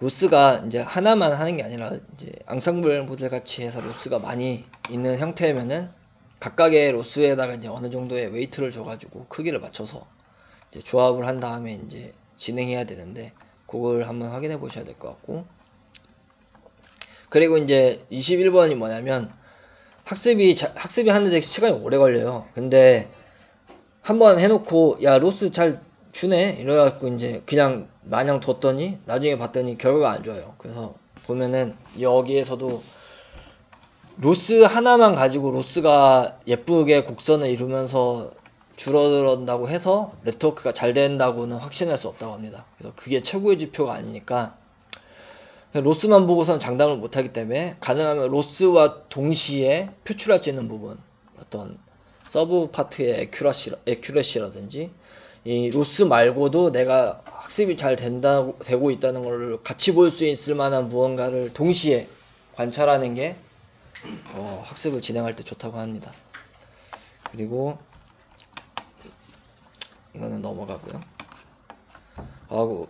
요게 뭐냐면 그 트랜스퍼 러닝을 해서 파인 튜닝을 하게 되면은 이 프로즌 레이어라는 게 있어요. 뒤에 가서 제가 다른 탑 있을 때 설명을 드릴 건데, 이게 뭐냐면은 미리 학습되어 있는 걸 가져다 쓸 때 어디까지 다시 이제 웨이트를 업데이트 할 것인지, 웨이트를 다 할 수도 있고 앞부분은 잘 되어 있으니까 앞부분은 그냥 두고 뒷부분만 업데이트 할 수도 있잖아요. 그때 이제 업데이트 하지 않는 부분은 이제 프로즌 레이어라고 하는데, 요거는 원래 프리트레이닝 된 거 그대로 쓸 거다 인데 이제 잘못해서 그까지 다 미세 업데이트가 되는 경우가 있죠. 그래서 그게 실수로 다른 부분까지 업데이트가 됐는지 이제 확인하는 거. 그리고 이제 24번 같은 경우에는 학습을 시켰는데 학습이 생각보다 안 된다 그러면은 이제 네트워크가 내가 갖고 있는 데이터셋을 기준으로 했었을 때 그거를 다 충분히 학습하기 어려운 크기를 가졌을 수도 있어요. 그러니까 갖고 있는 데이터는 겁나 많은데 네트워크가 짜만해요. 그러면은 그 경우 같은 경우에 이제 그 데이터에 맞춰서 네트워크를 좀 더 살을 붙여보자 하는 말이 있고, 요거 생각보다 많이 실수합니다. 숨겨진 디멘전 에러. 이 값이 똑같아가지고 잘 들어갔는지 확인이 안 돼요. 그리고 내가 잘 넣었는지, 이거 계속 이 상태로 하면 되는데 데이터셋이 바뀌면 숫자가 좀 바뀐단 말이죠. 근데 이걸로 할 때는 오류가 없었는데 바꿨더니 오류가 나. 왜 그러지? 보면은 처음 넣을 때 요로해서 몰랐던 건데 요때 값을 잘못 넣은 거죠. 앞에 말한 것처럼 위치를 이제 섞어서 넣어준 거죠. 디멘전이 위스에 가 있고 막 이런 형태로. 근데 이게 숫자가 같으면 되게 헷갈려요. 근데 대부분의 네트워크라 보면은 고만고만해요. 들어간 인풋 위스 하이트랑 디멘전 숫자가. 그래서 그거 이제 잘 확인해 보셔야 되고, 확인하는 방법은 숫자 안 똑같은 거 넣어서 잘 돌아간 그 다음 레이어 넘어갈 때 잘 되는지를 확인해 보면 되겠죠. 그리고 이제 이거 같은 경우에는 이제 네트워크 모델이 구축된 게 잘 되어 있는지를 하는 말인데, 일단 오버피팅이 돼도 좋으니까 조금만 넣고 오버피팅이 되는지를 보는 거예요. 바꿔 얘기하면 학습이 완전히 잘 되는 거죠. 물론 데이터가 적으니까 오버피팅 되는 건데 학습이 잘 되도록 만들어진 거예요. 그러니까 오류가 없다 이 말이에요. 거기서 이제 데이터만 늘려주면 되겠죠. 그래서 이제 내가 만든 게 잘 됐는지를 이제 일부의 데이터만 가지고 우선 동작을 확인해 보고 그 뒤에 이제 원래 하려고 했던 데이터를 이제 동작시키자는 거예요. 그리고 가정치 초기화는 저희가 만들어서 하지 않고 보통 이제 가져다 쓸 거기 때문에 저희가 크게 두 가지를 갖고 왔어요. 생각보다 이 이니셜라이제이션 하나 넣는 게 성능이 확 올라가더라고요. 보통 많이 쓰는 게 요거랑 요게 있습니다. 이게 뭐냐면 그 웨이트를 초기화를 줄 때 네트워크의 인풋 아웃풋 하고 이제 개수 같은 걸로 맞춰서 레이어 누련의 수에 맞게끔 크면 큰 대로 작으면 작은 대로 해서 초기화를 해주는 함수들입니다. 저는 요거 2번 쓰고 있고요. H 같은 경우에는 이제 앞에 있었던 방법의 단점을 이제 보완하려고 다 두드려 박았더니 이제 어떤 보통 렐루 많이 쓰잖아요. 다 두드려 박았더니 생각지 못하게 저는 없었는데 이런 현상이 일어날 수 있다고 해서 반만 해보자 해서 만든 부분입니다. 그래서 요거나 요거 두 개를 이제 초기화할 때 쓰시면 될 것 같고요. 아예 안 하면은 생각보다 로컬 미니멈에 잘 빠져요. 그래서 코드 한 줄밖에 안 되니까 이거를 앞단에다가 이제 붙여서 쓰시면 좋을 것 같고, 그리고 이제 하이퍼 파라미터 변경 같은 경우에는 그러니까 우리가 지금 적용해서 튜닝해서 쓰는 이 숫자 파라미터 세팅해 준 게 이제 잘못된 경우일 수 있기 때문에 그거 이제 확인해 보라고 한 거고, 이제 정규화 감소 같은 경우에는 이제 방금 얘기한 것처럼 이제 너무 많이 레귤라이제이션 했더니 언더피팅이 올 수 있으니까 이제 오버피팅을 막기 위해서 사용했던 얘네들을 이제 조금 좀 줄여보자 라고 되어 있습니다. 또 중요한 말은 여기서부터인데, 요 사람 말에 따르면은 처음부터 이런 드랍아웃이라든지 레귤라이제이션을 많이 넣지 말고 조금만 넣어요. 조금 넣고 오버피팅이 된 다음에, 오버피팅이 된다는 말은 데이터에 엄청 잘 맞춰져 있다는 거잖아요. 요거 상태에서 요거를 조금씩 넣으면서 오버피팅을 해결해가는 형태로 이제 프로세스를 하는 게 좋다고 합니다. 그리고 이제 충분한 시간, 이건 이제 한 몇 번 하면 되겠지 하고 줬는데 생각보다 더 오래 학습을 해야 될 수도 있으니까 그 곡선이 잘 로스가 꾸준히 감소하면서도 잘 진행이 되고 있으면 추가로 더 시간을 늘려서 이제 학습을 진행을 하게끔 해보자라는 것이고, 요거는 이제 코딩하다 실수 많이 합니다. 보통 소스 코드 짤 때에 트레이닝이랑 테스트 모드가 이제 같이 들어가 있어요. 그러니까 모드가 변경이 되면 학습한 걸 테스트할 수 있게끔. 근데 이제 배치 노멀라이제이션이라든지 이런 걸 보면은 드랍아웃 같은 경우도, 드랍아웃도 학습을 할 때는 뭐 0.5, 0.8 줬다가 테스트 할 때는 다 쓰잖아요. 1로. 근데 보통 그걸 숫자로 이렇게 주지 않고 귀찮으니까 변수로 많이 줘요. 근데 트레이닝 변수로 해가지고 변수를 줬다가 테스트를 할 때도 그냥 트레이닝으로 줘버린 거죠. 그러니까 테스트를 할 때 드랍아웃이 0.5가 들어가는 거예요. 그런 형태의 문제가 또 있을 수 있으니까 그것도 한번 체크해보라는 거고, 예를 들면 이런 거죠. 학습할 때 했던 거를 테스트할 때도 그대로. 그리고 33번 같은 경우는 이제 그 숫자로 막 보더라도 아무래도 이제 그림으로 된 게 눈으로 보는 게 좋으니까 최대한 시각화를 하라고 하는 거고, 이건 제가 하고 있는 거 잘라서 왔습니다. 그 비주얼 때문에 잘라서 왔는데, 텐서보드 안에 이렇게 폴더로 만들어 놓으면은 이렇게 여러 가지 이렇게 클릭해가지고 같이 겹쳐지면서 이렇게 볼 수가 있어요.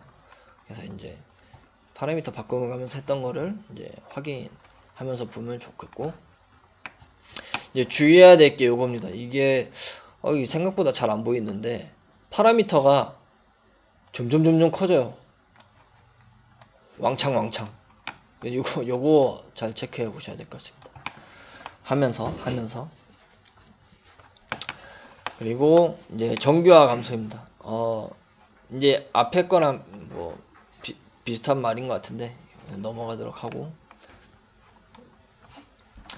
이거 이제 단어 표현을 제가 이렇게 썼는데, 여기 보면 영어로 보시면 이거 이제 베니싱이랑 익스플로이드 이렇게 되어 있는데, 이제 값이 업데이트가 되는데 이제 어느 그 범위 내에서 액티베이션 할 수 있는 평균 에버리지 내에서 이렇게 진행이 돼야 되는데 업데이트가 팍팍 튀는 겁니다. 팍팍 줄거나 요런 경우에 그레디언트가 잘 납득할 수 있을 만큼의 스텝으로 이렇게 되고 있는지 확인을 해봐야 되고, 그리고 러닝 레이트입니다. 러닝 레이트가 낮으면은 천천히 가겠죠. 요거에 대한 그림은 이제 다음 섹션에 있는데, 빠르면 러닝레이트가 크면 이제 로스가 팍팍팍팍팍팍 이렇게 줄지만 이 수렴 결과를 찾기가 좀 어렵겠죠. 그래서 보통은 이제 우선 내가 예를 들어 뭐 0.1을 뭐 이렇게 했다고 치면은 이 그래프의 진행 속도, 너무 빠르게 줄진 않나, 너무 천천히 줄지는 않나, 이 진행 속도를 보고 10분의 1, 10배 이렇게 10단위로 끊어가지고 0.01, 뭐 0.0001 뭐 이렇게 그런 식으로 해서 이제 진행을 하는 게 가장 합리적이라고 합니다. 뭐 애매한 숫자 말고. 그리고 이거는 RNN을 진행할 때 그 큰 이슈라고 하는데 제가 RNN을 그렇게 많이 해보진 않아서 잘 모르겠는데 이 난 문제가 많다고 합니다. 이게 난이 뭐냐면 나도 넘버 숫자가 아니라는 거죠. 뭐냐면 그 RNN에서 많이 나오는 이유가 이제 계속 이제 시퀀셜하게 가다 보니까 이제 겹쳐지고 해서 아마 많이 일어나는 것 같긴 한데 나노 넘버가 나올 수 있는 방법은 0으로 나눈다든지 무한대로 나눈다든지 그러니까 그 무한대가 있다든지 이렇게 계산 불가능한 경우가 들어가게 되면은 난 값이 나옵니다. 이렇게. 근데 난이 나오면은 소스 코드가 난이 나오면은 오류 나서 멈춰야 되는 거 아니에요? 근데 안 멈추더라고요. 그냥 계속 가요. 근데 저 같은 경우에는 난이 나오니까 값이 없잖아요. 그냥 지가 계속 가더니 어느 순간부터 계속 아웃풋이 똑같이 나와요. 뭘 넣어도 똑같이 나와요. 봤더니 이렇게 돼 있는 거예요. 이렇게 돼 있으니까 값이 없잖아요. 업데이트도 안 되고 아웃풋도 맨날 똑같은 거 나오고. 근데 이게 RNN에서 더 많다고는 하는데 이건 한번 쓰시는 분들이라는 이렇게 좀 확인을 해보셔야 될 것 같고 의외로 있습니다. 그래갖고 이게 값이 줄어들다 보니까 그래서 여기서 말하는 거는 이제 일정 횟수만큼 한번 해보고 난이 발생하면은 러닝레이트를 천천히 줄이고 그러고 이제 횟수를 다시 늘려서 하고 뭐 이런 식으로 이야기를 하고 있더라고요.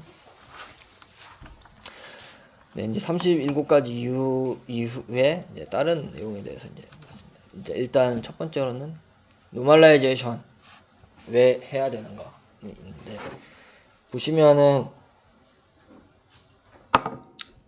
앤드류 강의 자료에서 갖고 온 거예요. 보시면 이게 원래 데이터셋이 이렇게 분포가 되어 있습니다. x1, x2. 근데 이거를 이제 노멀라이제이션 해서 하게 되면은 민값으로 빼주고 시그마로 나눠주면 이렇게 예쁘게 분포가 돼요. 이쁘게 분포가 되는 건 알겠어. 그러니까 이게 이렇게 그냥 하면 되지 굳이 이렇게 예쁘게 동그랗게 이렇게 퍼져야 되는 이유가 뭘까? 그 이유는 인풋을 노멀라이제이션 하게 되면은 어떤 이 수렴값을 찾아가는 방향에 있어서 이렇게 균등 분포가 되어 있게 되면은 방향이 더 빨리 찾아간다는 거죠. 이렇게 해서 여기 가려면 재수 좋게 여기 되면 금방 가겠죠. 근데 그거는 이제 그런 경우만 가능한 거고 보통 일반적인 랜덤 경우가 이게 또 3차원이 아니니까 이런 수렴값을 찾아갈 때 더 스무스하고 빠르게 가기 위해서 그래서 노멀라이제이션 해서 값의 폭을 어느 일정 범위 내로 맞춰주게 되면은 학습이 더 빠르어지게 되는 겁니다. 예를 들면은 한 놈은 x 인풋이 1에서 100단위고 한 명은 0에서 1 사이고 개수는 똑같아도 값의 분포가 이렇게 다르게 되면은 웨이트를 업데이트를 해줘야 되는데 한 명은 1000단위고 한 명은 0에서 1단위고 이러다 보니까 제대로 이제 학습이 안 되는 경우도 있고 그래서 실질적으로 이렇게 하기 위해서 노멀라이제이션을 하게 되고 노멀라이제이션 하게 되면은 여기 밑에 보이는 두 가지의 옵티마이제이션이 수렴값을 찾아갈 때 더 잘 갈 수 있게 됩니다. 보시면 이게 SGD예요. 스토캐스틱, 가우시안 그리고 나머지들이 이렇게 있습니다.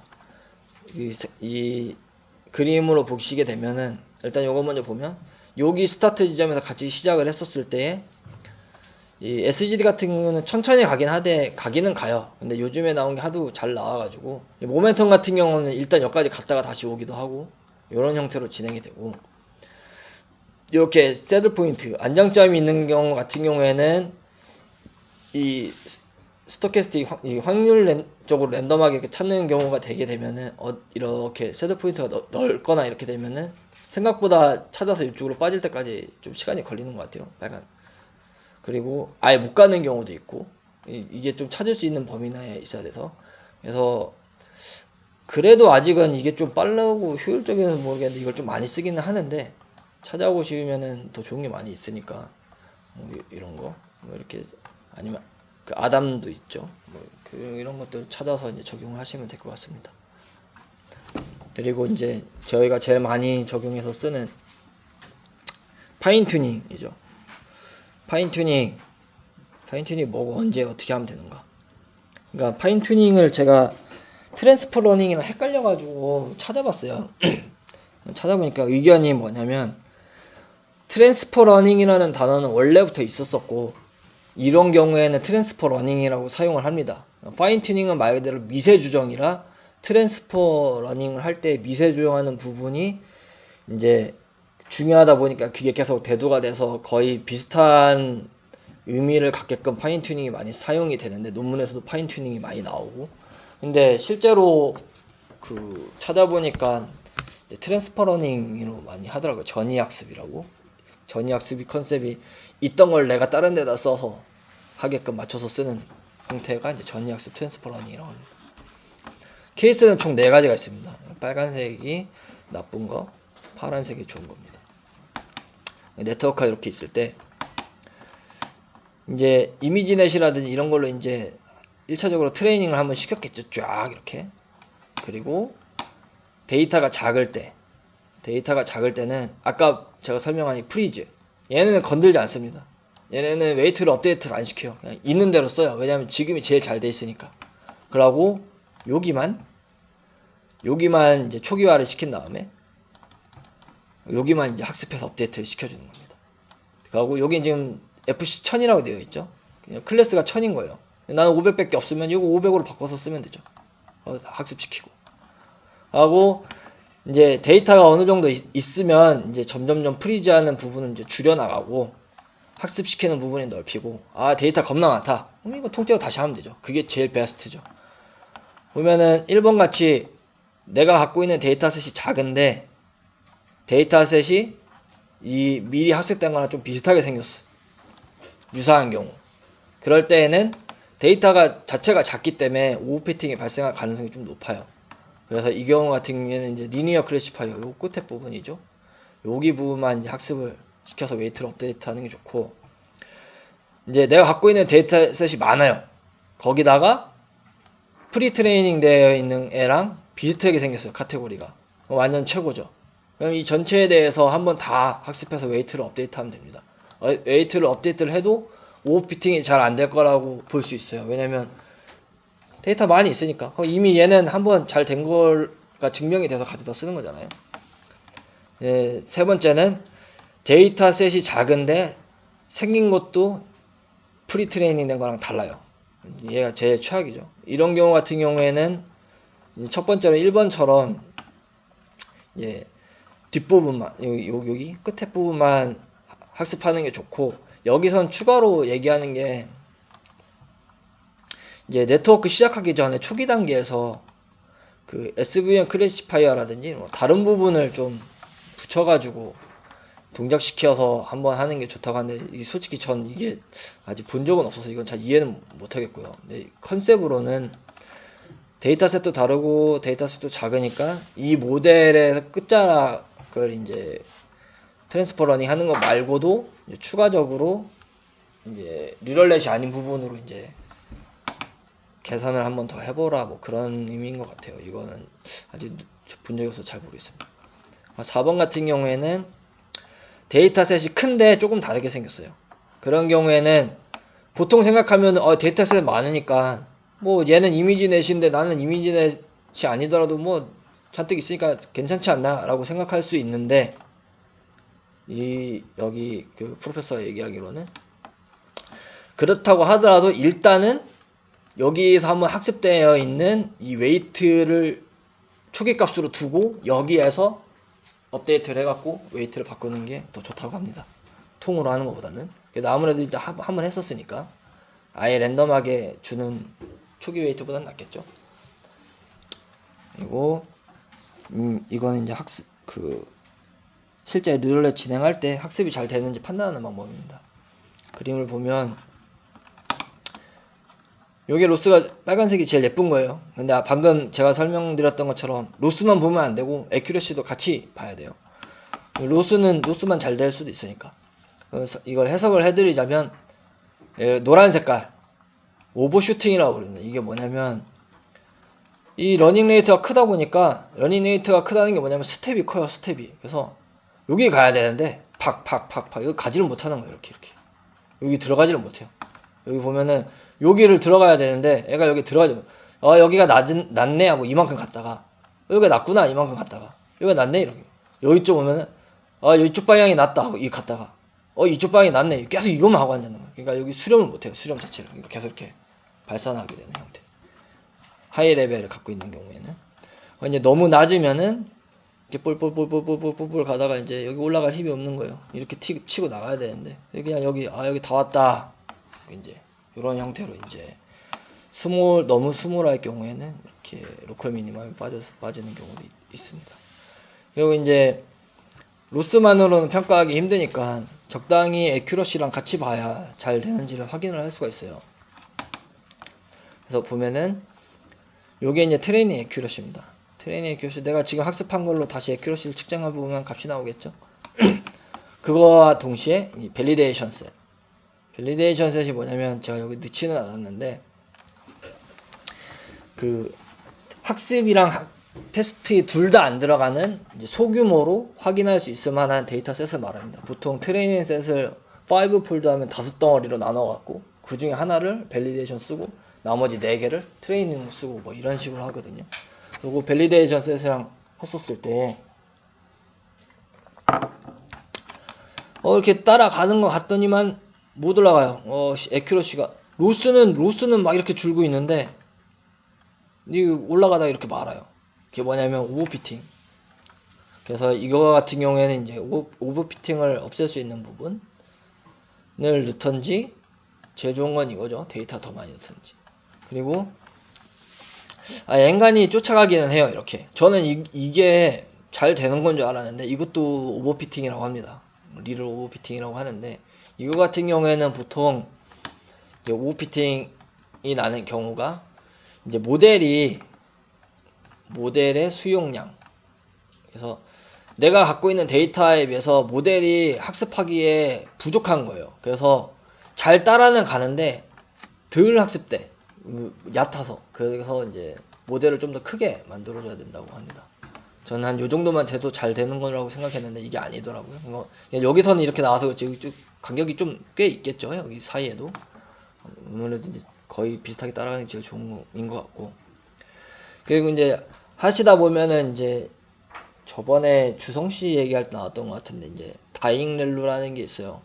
이거는 제가 옛날에 하다가 뻥나서 캡처해놨던 겁니다. 에버노트에 있는 거 갖고 왔는데 여기 보시면 이게 아웃풋이거든요. 이게 소프트맥스 소프트맥스 했을 때 로지시스 소프트맥스 하는데 여기 다 값이 똑같아요. 다. 여기 128이 이게 배치 사이즈인데 여기 다 똑같죠? 얘도 다 똑같죠? 똑같거나 아니면 0이거나.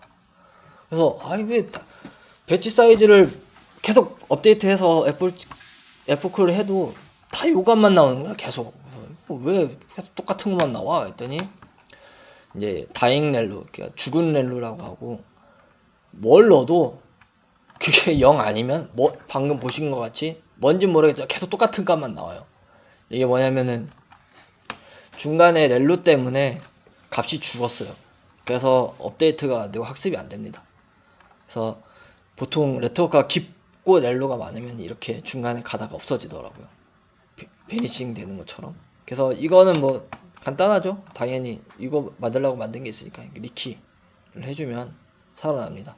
이게 뭐냐면 업데이트를 양으로 해야 되는데 음수는 어차피 렐루에서 0으로 없앨 건데 계속 음수만 갖고 있는 거예요. 계속 음수 갖고 노니까 나중에 다 0 되는데 업데이트가 안 된 거죠. 그래서 계속 0000000 없어지고 그래서 값이 계속 이렇게만 나왔고 이제 요거 리키렐루로 바꿔 주셔도 일부가 해결되고 보통은 이렇게 되면은 리키렐루 바꾸면서 한번 네트워크도 수정을 하셔야 될 거예요. 그리고 이거 말고는 이제 시그모이드랑 하이 퍼블릭 탄젠트도 있는데 얘네는 이제 뭐 이렇게 생겼잖아요. 그래서 나올 수 없는 값이 존재해요. 그래서 이 지금 다잉레노랑 비슷한 걸 겪기는 하는데 얘는 좀 다른 게 이게 완전히 되게 경사가 요래서 그렇지 계속 하다 보면 언젠가는 회복이 되긴 하거든요. 렐로처럼 이렇게 되어 있는 게 아니어가지고. 그래서 뭐 스몰 그레디언트가 항상 존재한다고는 하는데 뭐 이건 요즘에 잘 안 쓰니까 넘어가도록 하고. 네, 마지막 섹션입니다. 이거는 참고하시라고 넣어 드렸어요. 그 벤치마크인데 그 일단 CNN 보시면 시간입니다. 시간. 생각보다 VG가 느려요. 그리고 에큐러시도 레지넷이 더 좋은데 시간도 더 빠릅니다. 네트워크가 훨씬 많은데 가지고 있는 컴퓨테이션 스피드라든지 정확도가 높아요. 그래서 요즘에 이건 거의 안 쓰고요. 왜냐 이건 그러니까 쓰는 데도 있죠. 데이터 없는 데선 써야죠. 왜냐 이게 8개밖에 안 되니까. 근데 데이터 많은 데서는 이런 거 잘 안 쓰죠. 요즘 이런 거 많이 씁니다. 데이터 많은 데서는. 그리고 RNN 계열입니다. RNN 계열 우선 LSTM 보시면 이게 뭐냐 라이브러리예요. 지금 대부분 이제 텐서플로우 많이 쓰실 건데 저도 여기서 처음 알았는데 토치가 RNN 토치 쓰시는 분 있나요? 토치가 RNN에 좋나요? 토치가 좋은가 봐요. 이게 생각보다 시간이 좀 괜찮더라고요. 토치가. 근데 뭐 많이 쓰는 것 같지는 않긴 한데 히든 레이어 사이즈별 대략적인 시간입니다. LSTM을 사용을 해왔을 때. 그래서 이제 이거 보시고서 비교를 하시면 될 것 같고, 실제 구현을 할 때 뭐가 많이 꼬이고 잘못되면은 예상 밖의 시간이 걸릴 수가 있잖아요. 확인해 보시면 될 것 같고. 이건 이제 여기는 LSTM이고 여기는 RNN입니다. RNN도 일단 시퀀셜한 계열은 토치가 뭐 잘 돼 있나 봐요. 근데 텐서플로우도 나쁘진 않은 것 같고 제가 알고 있는 벤치마크에 나와 있는 시계열 계열의 LSTM이랑 RNN 두 개가 거의 독보적이었고 딱 두 개만 나와 있다고 하더라고요. 그렇다고 그러고 이제 교수님한테 그래픽 카드 사달라고 해야 될 부분입니다. 여기는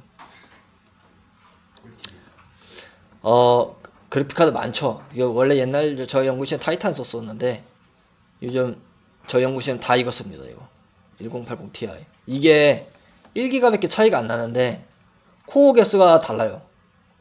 하고 실제로 스피드가 엄청나게 차이 나더라고요. 막상 써보니까. 그래서 비교해본 걸 보면은 GPU 스펙별로 보시게 되면은 이게 이제 쿠다 썼을 때의 버전입니다. 보면 이제 여기 TI고요. TI가 4.31이죠. 나머지 타이탄이 속도가 딸려. 근데 메모리가 1기가가 더 있다는 게 이게 이제 메리트인데 솔직히 요 1기가 모자라서 못할 거면 네트워크를 바꿔야 되나 생각을 하고 속도가 차이가 너무 많이 나가지고 이게 말이 이거지 시간을 몇 시간 하고 이렇게 되면 누적이 엄청 나거든요. 제가 대충 계산해 봤을 때 3일 할 거 하루 하고 막 이럴 정도로 차이가 나니까. 그래서 인셉션 같은 경우에도 TI가 있어요. 이게 이 쿠다 안 썼을 때랑 썼을 때랑 차이가 너무 많이 나요. 그러니까 그래픽 카드가 있어도 병렬 어플리케이션을 적용을 하지 않고 그냥 사용하게 되면은 이제 시간이 오래 걸리는 것 같습니다. 그리고 흔히 쓰는 VGG나 레지넷을 보더라도 일단은 가격도 이거보다 훨씬 싸고요. 타이탄보다. 그래서 요즘에는 이게 후발주자로 나왔는데 많이 사용하고 있는 것 같더라고요. 네, 여기까지입니다. 질문 있으신가요? 길죠?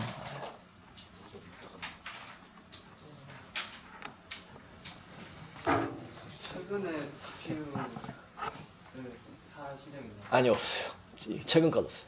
또 나왔나요? 테스코 더 좋은 게 나오긴 했는데 아무래도 그래도 1080 아니면 1070 뭐 이런 거 많이 그거 얼마예요? 새로 나온 거는? 골드 400만 원이요? 진짜 코어서 엄청 많다. 안 되겠구나. 400은 안 되겠네요. 진짜 비싸요. 맞아. 한달 전인가 2달 전에 GPU 제타시스 구해달라고 하니까 풍기 현상이라고 하셔가지고 그거 산다. 채굴 때문에 그쵸. 그 비트코인. 요새는 조금 풀어져서 모르겠어요. 저 27페이지에 질문 하나 있는데 네. 저도 막 네트워크 하면서 돈 처리해서 사실 시간을 제일 많이 쓰는 것 같아요. 막 이것저것 전자기에 따라서 성능이 너무 많이 바뀌더라고요. 근데 지금 용어부터 그냥 제가 다시 정리하고 싶은 게 앤드류 교수님께서 설명하신 이게 제가 보기에는 노멀라이제이션보다는 약간 스탠다드제이션? 아 맞아요. 시그마로 나눴으니까. 네, 그게 더 적합한 표현인 것 같은데, 그러니까 그 전 처리를 할 때 두 가지가 있는 것 같더라고요. 그러니까 정규화가 있고 이제 노멀라이제이션이 있고, 그러니까 정규화는 제로민의 유닛 베리언스 만드는 과정이고, 노멀라이제이션은 어떤 예를 들자면 어떤 뭐 이미지나 이런 게 있을 때 0에서 1 사이로 크기로 나눠주는. 크기로 예. 바꿔버리는 거. 크기로 그게 나눠주는. 있는데 그러면은 일반적으로 그 두 개를 다 하나요? 아니면 둘 중에 하나만 하나요? 보통 페이퍼에 보면은 그 처음 말했던 거 그거를 더 많이 쓰기는 해요. 예. 영상 같은 경우에는 제 경우 저희 쪽 같은 경우에는 RGB가 0에서 255였잖아요. 예전에는 그냥 0, 1, 그러니까 250으로 나눠가지고 0, 1, 0, 1을 했어요. 0하고 1 사이로 해가지고 255 숫자가 너무 크다 보니까 업데이트하는데 0, 1, 0 있었는데 최근에는 0, 1로 안 하고 이제 민값을 빼가지고 평균값을 빼가지고 그 이미지에서 가운데 값이 그러니까 평균값이 0이 오게끔 그래서 음수 그러니까 0, 1이면 음수는 없잖아요. 근데 웨이트는 음수 양수 다 같이 쓰고 업데이트를 하다 보니까 그 평균값이 0에 오게끔 해서 마이너스 1부터 1 사이 뭐 이런 식으로 해가지고 쓰더라고요 요즘 최근에는.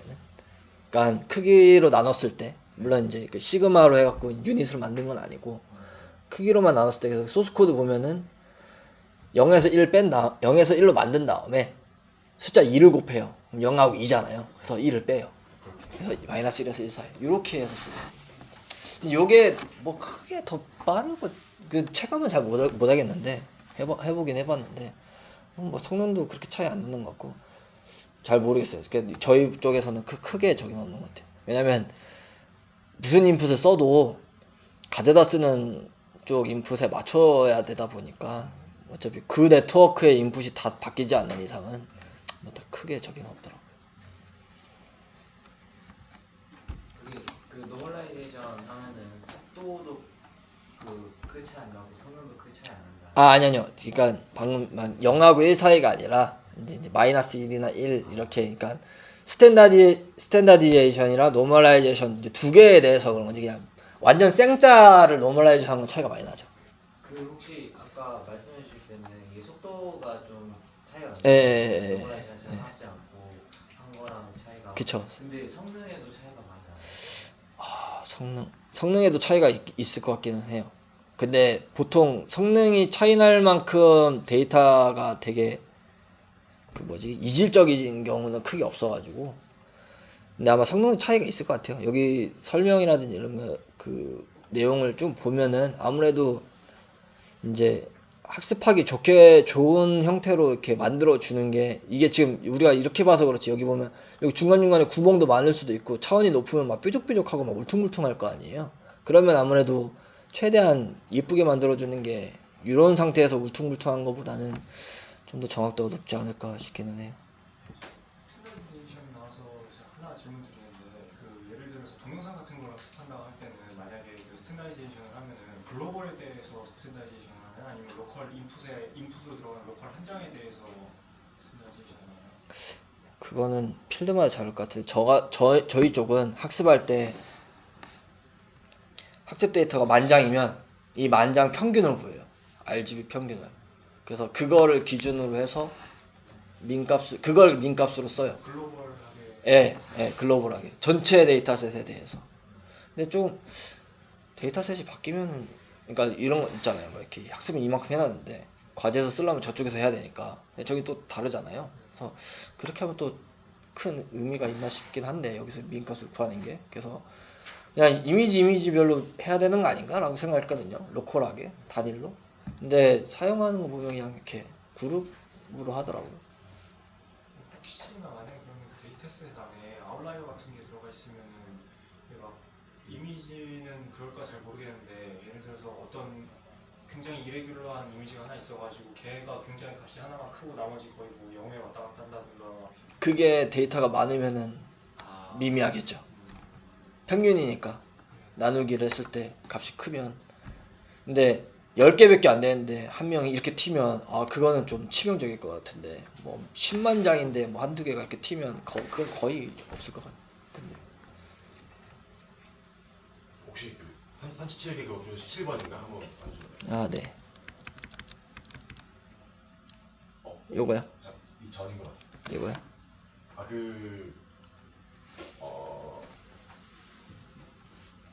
잠시만요. 더운가요? 아니요, 그거 맞아요. 이거 맞아요.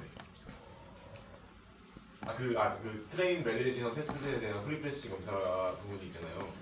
아, 네. 그 이전에 질문한 거랑 비슷한 느낌 같은데 저기가 그 계산 데이터셋의 평균을 트레인 밸리데이션 테스트 따로따로 계산해야 된다는 소리입니다. 아, 네, 맞아요. 그러니까 근데 그러면은 그러면 그 노멀레이션 할 때 트레인에 따로 하고 밸리데이션 따로 하고 테스트 따로 해야 된다는 소리예요.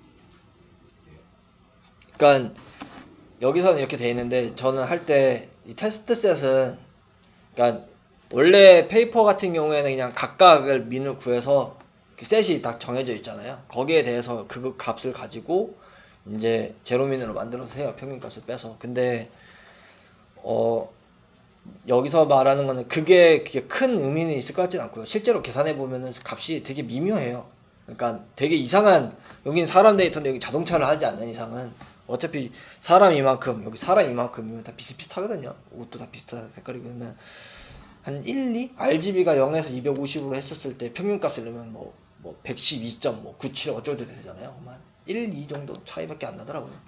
근데 그게 큰 애큐러시에 영향을 미치는지는 모르겠어요. 근데 여기서 얘기하고자 하는 거는 이제 각각에 대해서 이제 프리세싱을 하고 이제 진행을 할 때 요 데이터 간에 서로 간의 인포메이션이 이제 그 중복되지 않게끔 그러니까 트레인을 할 때 얘랑 얘가 고려가 안 되게끔 뭐 이런 식의 내용으로 쓴 것 같아요. 이거 뭐 그건 당연한 거고, 그쵸?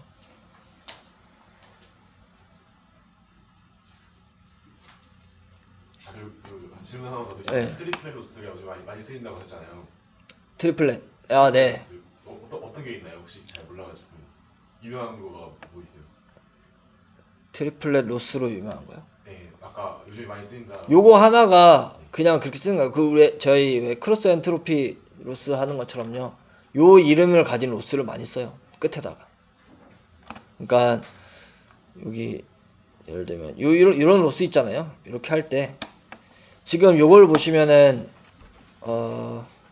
요걸 보시면 이제 이렇게 쭉 해갖고 크로스 엔트로피 그다음에 쭉 이렇게 학습이 되잖아요. 근데 요 맨 밑에 걸 보면은 얘 이렇게 쭉 가고 얘도 이렇게 쭉 가고 얘도 이렇게 쭉 가겠죠. 그러면 여기 쿼리, 파지티브, 네거티브 각각에 대해서 이렇게 값이 나오잖아요. 디스크리터가. 여기 Q 플러스 Q 마이너스를 가지고 이 로스를 계산해요. 그래서 얘에 대해서 다시 학습하는. 단점은 이거 하려면 3개 다 있어야 되죠. 이렇게. 그죠? 얘는 이렇게 하면 되는데. 근데 이제 보통 이걸 많이 쓰는 게 비교할 때 같다 다르다 뭐 이렇게 어떤 A와 B의 그 관계를 비교할 때 이렇게 많이 쓰고, 그게 아니고 무슨 그 이미지넷 마냥 클래스 1000개 중에서 지금 이게 새인지 사람인지 뭐 버스인지 이런 거 할 때는 이제 트리플렛이 굳이 필요가 없죠. 이거 뭐 갖고 다르고 그런 개념이 아니니까 그런 식으로 많이 써요. 근데 이게 최근에 많이 쓰이더라고요. 관계 학습할 때 들어가서 그런지 저는 써본 적이 없습니다. 뭔가 좀 많이 사용해야 돼서 좀 거부감 들어가고.